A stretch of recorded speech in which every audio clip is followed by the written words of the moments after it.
Have you ever wondered about the unseen wars that shape our world? The battles not fought with guns and bombs, but with information, economics, and social engineering. Welcome to the exploration of the Quiet War, a conflict as impactful as any traditional war, yet fought entirely behind the scenes. The Quiet War, also known as the Third World War, marks its 25th anniversary this year.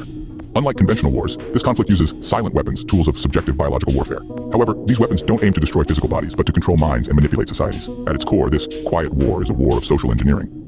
It's about automating society on a national or worldwide scale. When we say social automation, we're talking about the use of silent weapons to shape societal behavior. It's about influencing the masses to act in ways that serve the interests of those who wield these weapons. However, it's crucial to understand that this social engineering implies extensive objectives of social control and even destruction of human life. It's a stark reminder that the Quiet War isn't a benign process. It's a war that can result in slavery and genocide, fought not on battlefields but in the minds of people and the structures of society. This Quiet War is a declaration of intent, a formal acknowledgement of domestic warfare. It's a conflict that arises when a person or group in a position of great power uses knowledge and methodologies for economic conquest without the full knowledge and consent of the public. The Quiet War requires a ruthlessly candid approach. It demands a cold objectivity that doesn't shy away from hard truths. It forces us to set aside our religious, moral, or cultural values and see the world as it truly is. In conclusion, the Quiet War is a silent, ongoing conflict that shapes our society in ways we often don't recognize. It's a war fought with silent weapons of social engineering and economic manipulation. It's a war that can lead to social control and even genocide. And most importantly, it's a war that demands our attention and understanding. Remember, knowledge is power.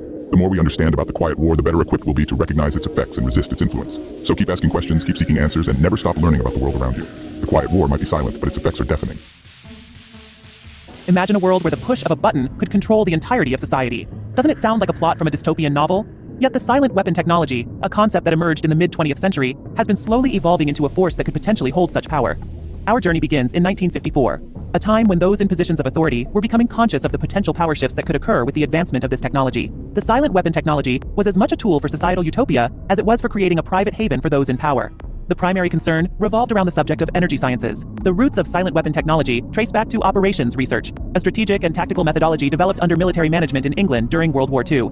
This method was initially created to study strategic and tactical problems of air and land defense, with a focus on effective use of limited military resources against foreign enemies. With time, those in positions of power realized that these methods could be adapted to control society. However, they needed better tools. The task of social engineering, essentially the analysis and automation of society, required the correlation of vast amounts of constantly changing economic information. A high-speed computerized data processing system was necessary to stay ahead of societal trends and predict societal capitulation. The electronic computer, invented in 1946 by J. Presper Eckert and John W. Mauchly, met this need. The simplex method of linear programming, developed by mathematician George B. Dantzig in 1947, was another significant breakthrough. The final piece of the puzzle was the transistor, invented in 1948, which promised expansion of the computer field by reducing space and power requirements.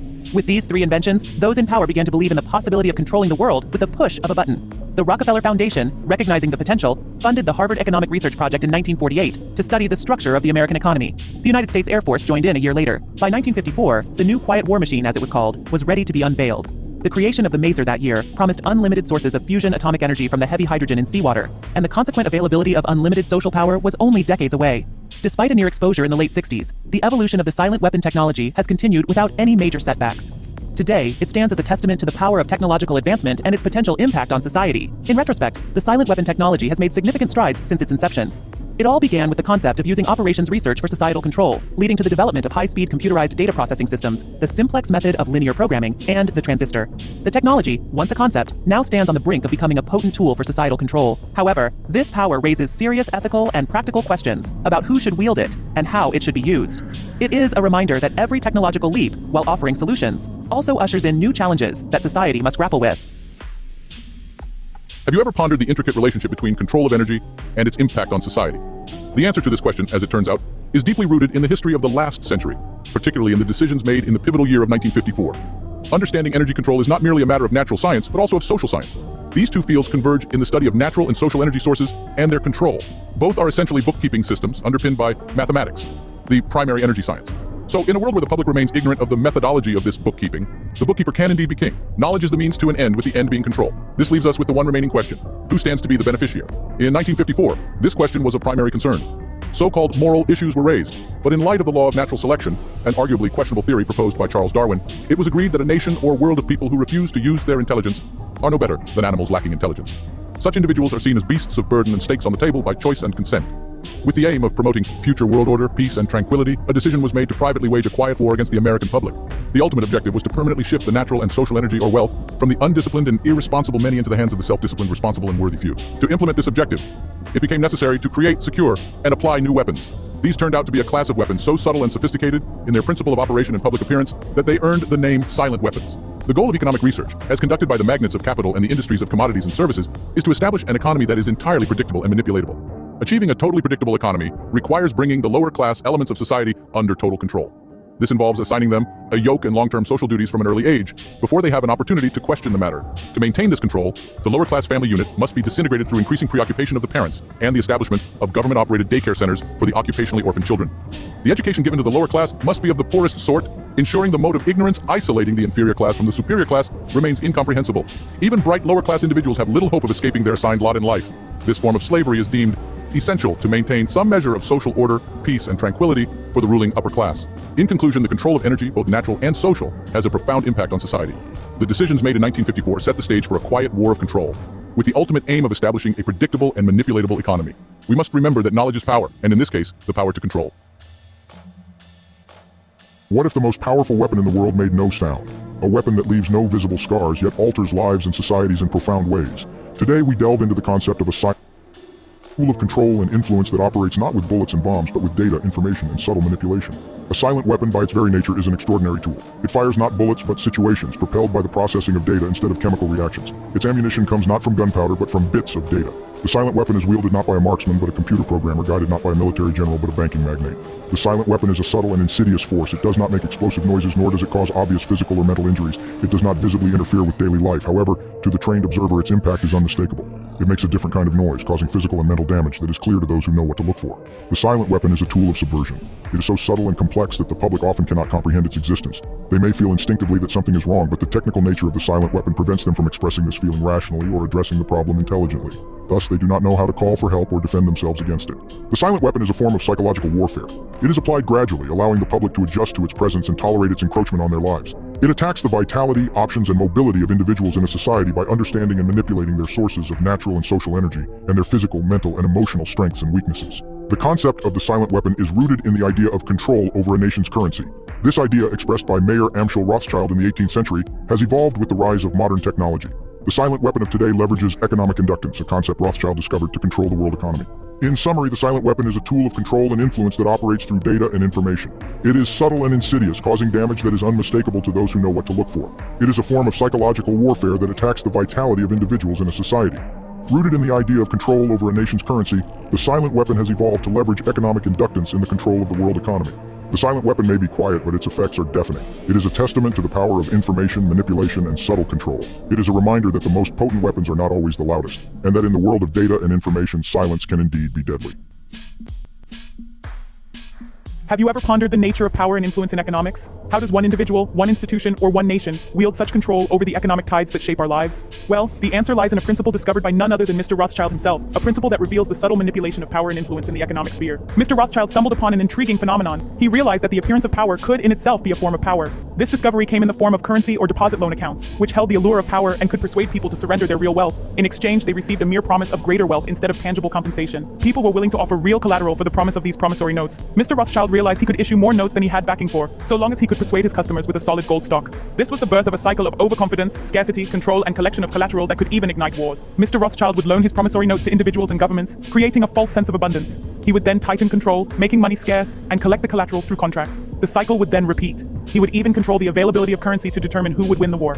The government that yielded control of its economic system to him would receive his support. Collection of debts was assured by offering economic aid to the debtor's enemy. This methodology allowed Mr. Rothschild to amass even more wealth. He understood that public greed would permit currency to be printed by government order beyond its actual backing in precious metals or production of goods and services. In this structure, credit, masquerading as a pure element called currency, appears as capital but is in fact debt. It's an economic inductance rather than an economic capacitance. If unbalanced, it can be leveled by the negation of population through war or genocide. Currency printed beyond the level of the gross national product, which represents real capital, introduces economic inductance and constitutes notes of indebtedness. War, therefore, serves as a balancing mechanism, eliminating the true creditors, the public, who have been taught to exchange real value for inflated currency. The remaining resources of nature and their regeneration serve as fallback. The final piece of the puzzle fell into place with the advent of high-speed computing and sufficient data. This allowed for close monitoring of economic oscillations created by price shocking and excess paper energy credits, or paper inductance/inflation. Economics, in essence, is a social extension of a natural energy system with its own passive components. However, due to the distribution of wealth and lack of communication and data, this field has been the last to develop a knowledge of these components. Yet energy remains the key to all activity on the face of the earth. In conclusion, Mr. Rothschild's discovery illustrates how power and influence in economics is not just about wealth, but about the manipulation of perceptions, the control of resources,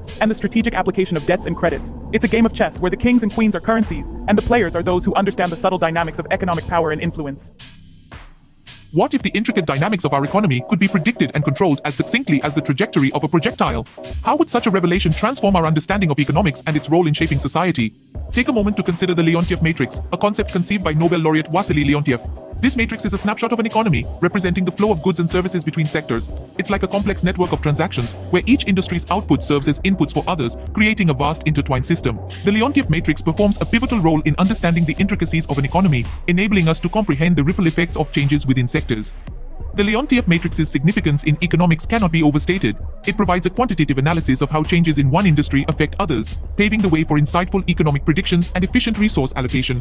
The Leontief matrix is the backbone of input-output analysis, a method that reveals the interdependencies between different sectors of an economy. This profound tool was instrumental in the Harvard Economic Research Project, an initiative aimed at understanding and controlling an economy.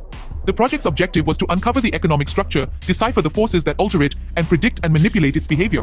What they needed was a comprehensive understanding of the mathematical structures and interrelationships of investment, production, distribution, and consumption. In an astonishing revelation, it was discovered that an economy obeys the same laws as electricity. This implied that all the mathematical theory, practical knowledge, and computer know-how developed for the electronic field could be directly applied in the study of economics. This discovery, though not openly declared, transformed the economy into a guided missile on target. However, a substantial challenge faced by theoretical economists was the accurate description of the household as an industry. Consumer purchases, influenced by income, price, and other economic factors, are a matter of choice. This hurdle was navigated in an indirect and statistically approximate way by applying shock testing to determine the current characteristics of a household industry. In conclusion, the Leontief matrix has reshaped our understanding of economics, enabling us to predict and control the economic trajectory. It has unveiled the hidden interdependencies within the economy and has transformed the economy into a predictable and controllable system. This matrix has been instrumental in understanding consumer behavior and has simplified the study of advanced economics, making the publication of books on the subject unnecessary. In the grand scheme of things, the Leontief matrix has transformed the economy from an enigmatic puzzle into a comprehensible, controllable entity, much like a guided missile on target. And that, in essence, is the profound contribution of the Leontief matrix to the field of economics.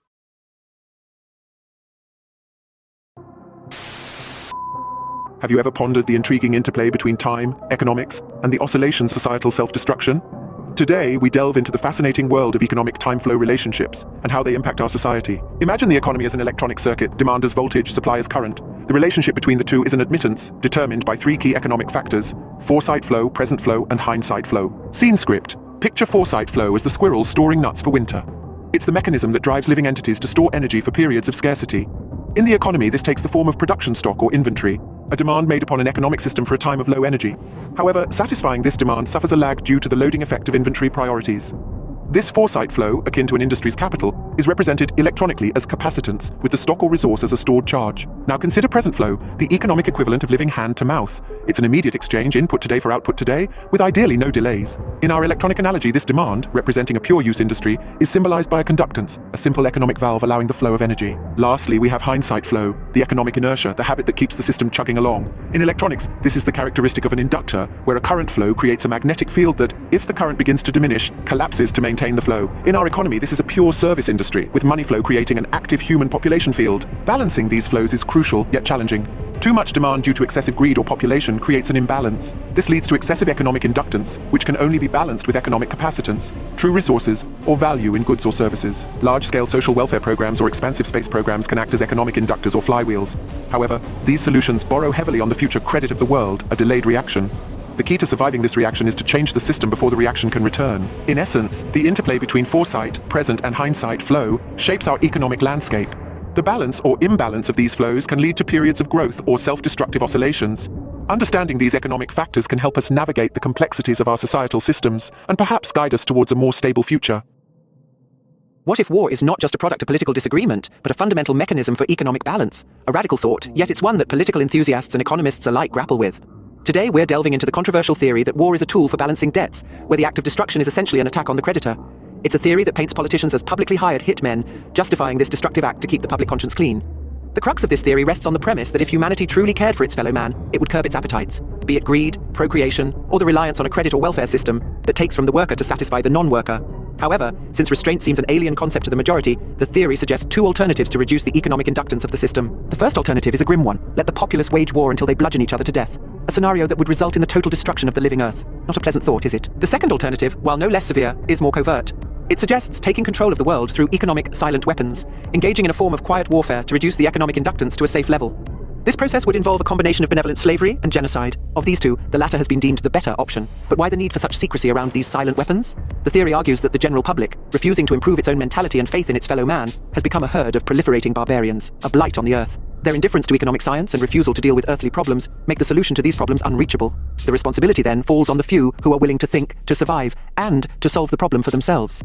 The exposure of the silent weapon, the theory warns, would destroy the only hope of preserving the seed of the future true humanity. In this exploration, we've delved into the idea that war is not just a clash of ideologies, but a tool for economic balance. We've explored the controversial alternatives proposed to reduce economic inductance and the reasons for the secrecy surrounding these silent weapons. As with any theory, it's crucial to approach it with a critical mind, understanding its implications and questioning its assumptions. Remember, knowledge is power, and understanding the different perspectives on such crucial issues is the key to informed decision-making. So, till our next exploration, stay curious and stay informed. Have you ever pondered how a sudden shift in the price of your morning coffee, or the availability of your favorite cut of beef, might ripple through the economy and alter public behavior? This isn't a mere hypothetical scenario, but a practice akin to the principles of shock testing in aviation, applied to the realm of economics. Shock testing is a staple in aviation engineering. Imagine firing a gun mounted on an aircraft. The recoil impulse sends shock waves through the airframe, causing it to vibrate, flutter, even disintegrate under certain conditions. This is akin to strumming a guitar string, blowing into a flute reed, or striking a tuning fork. The vibrations, the resonances, they all reveal the strengths and weaknesses of the aircraft's structure, guiding engineers in their quest for safer, more resilient designs. Now, transpose this concept onto the economic canvas. Economic engineers, in their quest to understand the economy and consumer behavior, select a staple commodity, say sugar, gasoline, or even labor, and induce a sudden change or shock in its price or availability. This sends shockwaves through the public economy, jolting everyone's budget and buying habits out of their familiar rhythm. These shockwaves manifest in changes in advertising, prices, and sales of that and other commodities. By observing these changes, economic engineers gain insights into the public's response, their adaptability, their resilience. The goal? To steer the public economy into a predictable state of motion or change.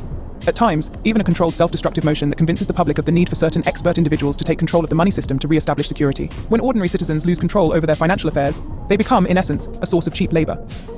Labor strikes, particularly in critical service areas like transportation, communication, and public utilities, provide a potent means of shock testing an economy, revealing its vulnerabilities and susceptibilities. Shock testing reveals a direct relationship between the availability of money flowing in an economy and the psychological outlook of the masses dependent on that availability. There is, for instance, a measurable quantitative relationship between the price of gasoline and the likelihood of a person experiencing a headache, feeling a need to watch a violent movie, smoking a cigarette, or visiting a tavern for a mug of beer. By observing and measuring the economic models people use to escape from their problems and reality, and applying the mathematical theory of operations research, it becomes possible to program computers to predict the most probable combination of created events or shocks that could lead to complete control and subjugation of the public through a subversion of the public economy. In essence, it's like shaking a plum tree, predicting which fruit will fall first and how the rest will follow. A fascinating, if not somewhat unnerving application of shock testing on the economic stage. Ever pondered over the concept of economic amplifiers and their role in the economy? It might sound like a term straight out of a science fiction novel, but it's as real as the money in your pocket. Economic amplifiers are the active elements of economic engineering. Think of them as the engine in your car, taking in fuel and outputting power. But instead of fuel, these amplifiers take in input control signals, and instead of power, they deliver energy from an independent source to a specified output. A simple form of an economic amplifier is advertising. Imagine a television advertiser speaking to a viewer as if they were a 12-year-old. This triggers a level of suggestibility that, with a certain probability, could lead the viewer to respond with the impulsiveness of a 12-year-old, reaching into their economic reservoir to buy that product on impulse when they see it in the store. Economic amplifiers can have multiple inputs and outputs, with responses that could be instantaneous or delayed. They might function through a rotary switch for exclusive, qualitative options, or through a matrix that specifies parametric input and output relationships. Regardless of their form, their primary role is to govern the flow of energy from a source to an output sink in direct relationship to an input control signal. These amplifiers fall into categories known as strategies, and their specific internal functions are referred to as logistical, rather than electrical. They deliver power gain and cause changes in the economic circuitry. Designing an economic amplifier involves understanding at least 5 functions: the available input signals, the desired output control objectives, the strategic objective, the available economic power sources, and the logistical options. This process of defining and evaluating these factors and integrating the amplifier into an economic system is often referred to as game theory. The output power level can range from personal to national, and the accuracy of response, or how accurately the output action aligns with input commands, is crucial. High gain coupled with potent feedback helps achieve the required precision. Most of the error will likely be in the input data signal, which can be personal or national, specified or statistical. So, what's the takeaway? Economic amplifiers play a significant role in our economy, governing the flow of energy from a source to an output sink. They function in various forms, from advertising to game theory, operating as crucial components in economic engineering. They are the invisible hands, guiding our economic interactions and shaping our economic landscape. So, the next time you make an impulsive purchase, remember, you might just be responding to an economic amplifier. Have you ever considered the breadth and depth of data that paints the picture of your life? It's a fascinating thought, isn't it? Let's delve into this intriguing topic. The data about us comes from a wide array of sources. It starts with the basics of what, where, why, when, how, and who. But it doesn't stop there. Information is also drawn from more unexpected sources such as telephone taps, analysis of garbage, and even the behavior of children in school. Our standard of living is projected by our food, shelter, clothing, and transportation. Our social contacts are revealed through our telephone records, family ties, friendships, memberships in organizations, and political affiliations. Then there's the personal paper trail. This includes our personal buying habits, checking accounts, credit card purchases, and tagged credit card purchases. Our assets and liabilities are also part of this data. Government sources contribute to this information pool as well, whether it's through welfare, Social Security, USDA surplus food, doles, grants, subsidies, or even more intimidating sources like the Internal Revenue Service, OSHA, the Census, and surveillance of U.S. mail. Our habit patterns and programming also offer valuable data. This includes our strengths and weaknesses, our activities, hospital records, psychiatric records, and methods of coping. Our payment modus operandi, political sensitivity, and legal inputs also play a part. On a national level, input information comes from business sources, banks and credit bureaus, and miscellaneous sources like polls and surveys, publications, telephone records, and energy and utility purchases. In summary, personal input data is specific to the individual, while national input data tends to be more statistical. The data about us is extensive and comes from a wide array of sources. It paints a detailed picture of our lives, our habits, our strengths and weaknesses, and our societal roles. This data is a reflection of who we are, what we do, and how we interact with the world around us.